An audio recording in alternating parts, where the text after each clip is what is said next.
So if you're someone right now thinking about buying a Tesla, but you're not really sure if you want to go through with it yet, let me just explain how ownership has actually been for me personally, and then after that you can make your own decision. Tesla ownership is way less scarier than people think. Now don't get me wrong, there are definitely some things people online sugarcoat, but I think the internet makes EV ownership feel way more intimidating than it actually is in real life. Because when I first got my Tesla, there wasn't a supercharger in my town, so I had to get very creative. I bought the mobile charger, I used extension cords, I plugged into outlets at my parents' garage. During military trainings, I'd find ways to plug it in wherever I could. Even at apartments, I was testing different spots trying to see what could work. It wasn't nearly as impossible as people made it out to be. Was it perfect? No. Did it sometimes suck?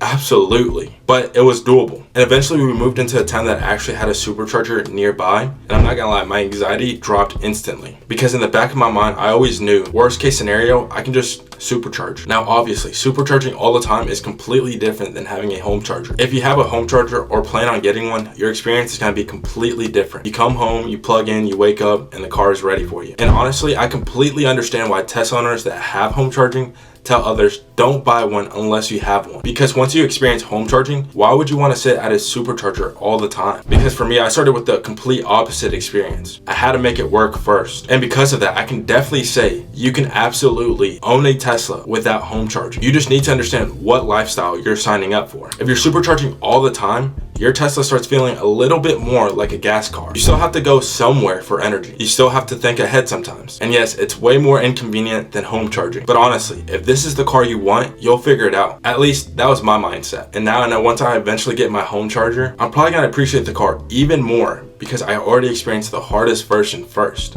Now, something people don't talk about seriously enough is about winter charging. This is one thing I truly think Tesla owners just sugarcoat a lot. Winter charging is absolutely slower, especially if you don't have home charging. Yeah, there's definitely gonna be moments when you're sitting at that supercharger thinking, this sucks. Especially when your battery is slow and you have to go charge. During summer or normal weather, charging honestly isn't that bad. Most of the time it's quick enough to where I just don't really care about it, but winter completely changed that experience. There was definitely times when I was just sitting for 45 minutes or longer, waiting for the battery to just warm up and charge properly. And if there's no restaurant nearby, nowhere to walk around, nowhere to go, and you're just sitting in your car waiting, yeah, those moments suck. And I'm not gonna pretend like they don't. Gas people here, you're gonna have to charge and instantly assume the whole experience is just ruined. But honestly, after living with it, I kinda enjoyed the slower pace sometimes. Especially on road trips, I realized I actually like stopping for a few extra minutes. Going to the bathroom, stretching, walking around, checking my phone. I already stopped a lot during drives anyways, so it never felt nearly as painful as people online made it sound.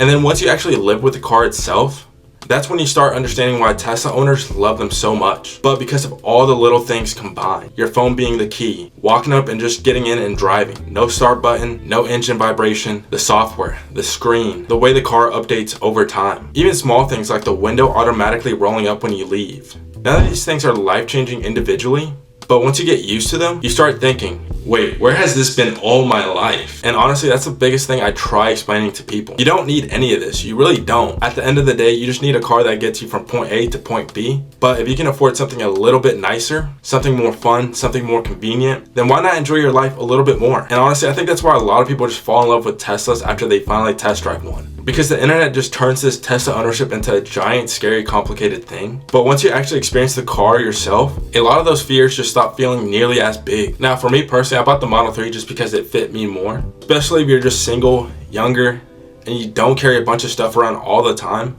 Or you just want a really fun daily driver. If you travel, have kids, carry a lot of stuff, or just want more room, then yeah, the Model Y probably makes more sense. My biggest hurdle before buying wasn't even the car itself. I was taking the leap financially while still being young and in college. Buying a newer, more expensive car for the first time is scary, especially when your life still feels unstable. And by no means I'm saying you should buy a brand new car when you're younger.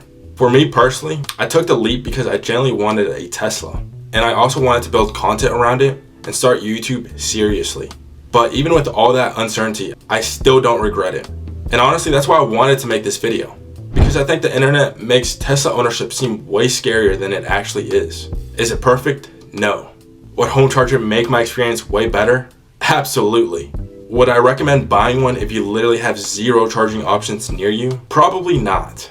But if you're someone sitting there right now watching Tesla videos, overthinking every detail, and wondering if you can realistically make it work, you probably can. And honestly, you should probably go test drive one right now. Because once you actually experience it yourself, you'll understand why so many people end up loving these cars despite all the negative things I just mentioned. So yeah, if you're someone overthinking about Tesla ownership, hopefully this video helped calm some of those fears down just a little bit. And if you like this type of content and want to help grow a Tesla community with me, like, subscribe, comment down below any fears you have or any questions you have about owning this car, or maybe what were some of your first struggles, so that way we can help other people that are wanting to buy a car buy the car. And if you are one of those people looking for a Tesla, my referral link is down in the description below. It's gonna give you 3 full months of free supercharging. But besides that, I'll see you guys in the next video.